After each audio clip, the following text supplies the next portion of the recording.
So guys, pag minamalas ka na may nabutan ka ng kamalasan, no?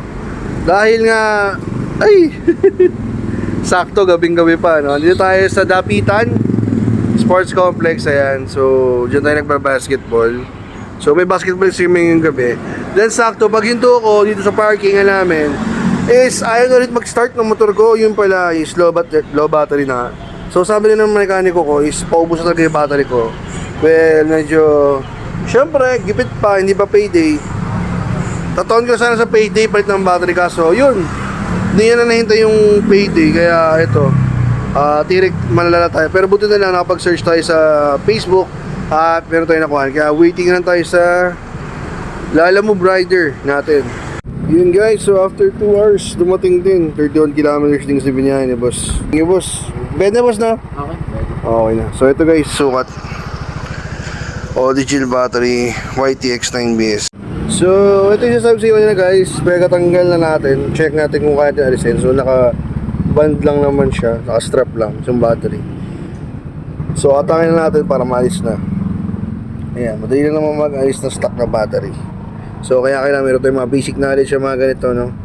Para pag natalikan tayo, learn ganito, gabi. Good luck talaga.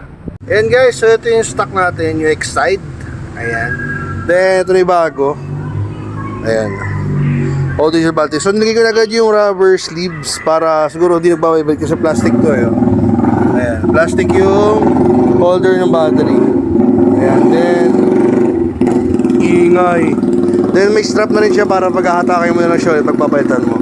So okay na bait na rin natin para siguro hindi maalog, hindi ma-vibrate. So ayan. Salpak na natin. Let's go. So akala ko madali. So hindi pala ganun kadali kasi ang nagpahirap dito guys is yung nut. Ayan o, yung nasa loob. Ito. Yung nasa loob na yun, ito. Yung parang square.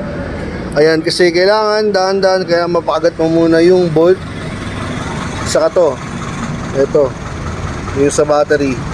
Para mapakagat mo muna yan bago mo screw. So pag nagkamali ka dyan, mahulog yung nut. Wala, iyak talaga. So mahanap na yan dyan. So ito tayo nagtagal. Pero ngayon, nagawa natin ang paraan. Ito na lang next natin. Woo! Yun, so nakabit na natin sa wakas. So okay na yan. Ayos na natin yan. Lock and load na yan. So try natin yan. Good luck sa nagawa na. Let's go. So ito na guys, malalaman natin kung gagana lang ang ating motor. Ayan, nag-restart na nga. Sheesh! Neutral. Push start. Oops! Baka nalibago pa. Naninibago pa. Ah! Tayaw.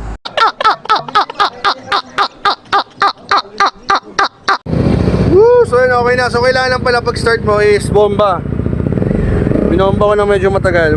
Siguro mga 3 seconds. Yeah, so okay na siya. Yes, bago na battery niya. So yun guys, maraming salamat sa journey natin. Ginabi na tayo. Alas 12 na. So mag-adjust pa tayo ng ito, odometer natin. Yung clock na to, alam ko nag-restart eh. Tingnan natin. Hindi nag-restart. Sakto 12:10. Sakto tama ba? Hindi, nag-restart nga yung clock. Ayun, no? Para sa kotse din pag nagtanggal ang battery, reset yung clock. So mag-ayos tayo ng clock, then uwi na. Ayun, so painitin mo natin para mag-function yung kuryente ng battery. So yun, ito yung kalat natin dito, tapon na lang natin. So maraming salamat guys. So yun lang naman, kayang-kaya nyo mag-DIY basta may dala kayong pera, cellphone, at meron kayong internet. So